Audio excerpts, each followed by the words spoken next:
ఆహా ఏమి రుచి అణరామై మరచి. ఇవాళ మన స్పెషల్ రెసిపీ ఏమంటే దొండకాయ మ్యాక్రోనీ. దొండకాయ మామూలుగా తినిపించాలంటే కొంచెం పోట్లాట్లు ఉంటుంది ఇంట్లో.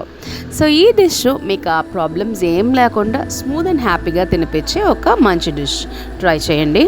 సో ఒక ఆయిల్లో ఆవాలు, పోపు దినుసులు, నువ్వులు, వేరుశెనగపప్పు, ఇంకా ఆనియన్స్, టమాటో, దొండకాయ ఇవన్నీ సాల్ట్ అంతా వేసి వేపండి. నూనె కాస్త బయటికి వచ్చిన తర్వాత స్పైసీనెస్కు chilli powder, coriander powder and ఆవపిండి ఒక 1/2 స్పూన్ ఇది యాడ్ చేసుకోండి. కొంచెం ఒక 2 మినిట్స్ ఫ్రై చేసిన తర్వాత సపరేట్గా మెక్రోని బాయిల్ చేసి పెట్టాలి. అది పైప్గా ఉండొచ్చు, షెల్గా ఉండొచ్చు. మీ దగ్గర ఉండే కిరాణా కొట్లో ఎలాంటి షేప్ దొరుకుతుందో మీరు వాడచ్చు. It is totally up to you.